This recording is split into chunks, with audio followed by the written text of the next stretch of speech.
All right, hey guys, I'm here with Dave Gerhardt, VP of Marketing at Drift. You know what's funny about this? Number one, you're using my phone. Okay, first of all. Don't give away the secret. Number one, you lost your phone. Number two, I'm carrying your backpack. So does that actually make me the queen? At least they put the king's crown on me. The king's crown. So yeah, so because I like to think I know people pretty well, I'm assuming everyone's wondering why I'm wearing a crown and why I'm making Dave wear the crown. And so if you don't know Dave, you probably are not on any form of social media whatsoever. He's basically become, or you are the king of video marketing. See, normally I would be humble and be like, oh no, but you know what?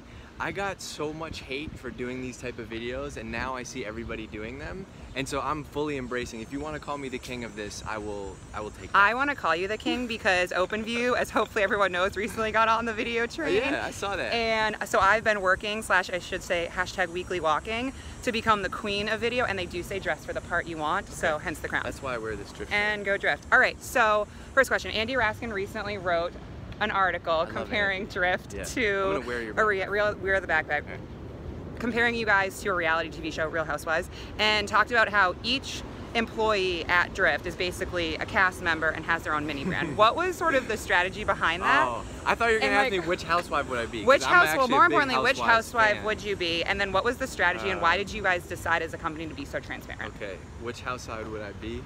That's probably the most important question. I would probably be Bethany. Okay.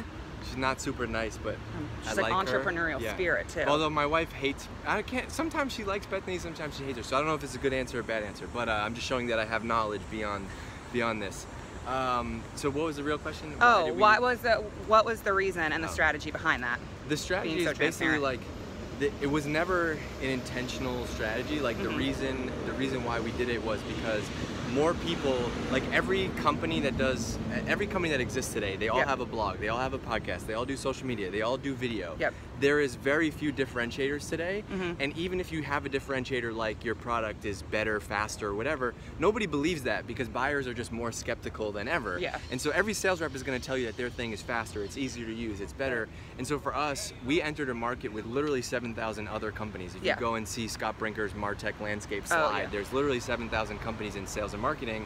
And so our differentiator was going to be brand. And to me, this is the #1 form of brand, which is like, I could pay anyone to ghostwrite a post for me on our blog, or I could have somebody manage my social media account or do all that stuff at Drift, but like video is me, right? I hope that I feel the same. I hadn't talked to you before this, but I hope that I feel the same in person as I do on video, as I do on our podcast. So it was a channel that allowed us to really be real and authentic and human, and that's the whole reality TV stuff. Yeah, and I think that must be why we click so well, because you can't, despite all the technology, you can't lose that human interaction piece. Has there been any downside to that strategy? Have you that you want to share? You can just say no.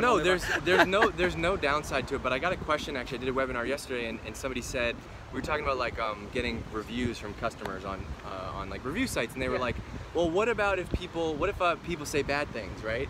And I think this is just like, you have to open yourself up as a business today in 2018 and beyond. And so I don't care if I stutter or if I say something like off or do something weird, or like, you know, it's the equivalent of like having a typo in an email, right? Because this is really me, right? And this is, we're real people at Drift, like, and I want people to see that. That is more important than anything else. And so I guess the two downsides are, #1, you have to get comfortable sticking a phone in front of your face and taking a video in public. It's a little, it hurts the arm a little bit if you're not fit. And #2, it can be a little embarrassing because Boston is a small place, and I've been out to dinner with my wife, and like somebody will come up and be like, are you the guy that does the LinkedIn videos? Which is ridiculous. Crazy. Yeah. All right, so not too many downsides. Those are still good downsides. No, there's no downsides. So all right, so there was another article recently published. I've obviously been catching up on my reading lately, how Boston just overtook New York in terms of investing in startup companies. Obviously Drift is one of, if not the hottest startup in Boston. What do you think makes Boston so great as a startup community? Why should people be founding companies here? I think there's a lot. I think for me, like I've only worked at B2B startups in Boston, and there's a really great concentration of those companies. Specifically companies that focus on sales and marketing. So I think there's a really thriving network here. But I also think like we have access to so many great schools from, you know, everybody always talks about Harvard and MIT, but like at Drift, for us, for example, we've had an amazing relationship with schools like Northeastern and Emerson. Like we've had some amazing video and creative people come out of schools like Emerson, and the Northeastern Co-op program is awesome. So I think there's a hub of awesome talent. and I think we've been doing a better job of getting people to stay here. I do think that there needs to be more pillar companies though. Like Boston won't thrive if there's just 1 or 2. There needs to be 3 or 4 or 5 companies, and I think that's what we have to get back to, is more people building enduring companies as opposed to having companies that are going to last for a year or 2 and then you know, and go away. Flip Awesome. them. And then I guess some people would call you a trendsetter. At OpenView, we would not. Why not? We would call you a trend maker. I just copy we think you're a trend maker. So what can you share without giving away trade secrets? What do you think is sort of the next trend in marketing? You guys always seem to be ahead of the curve. Can I say something about the trend setting thing though? Yes. Actually, please. Nothing that we're doing or I'm doing or whoever is new.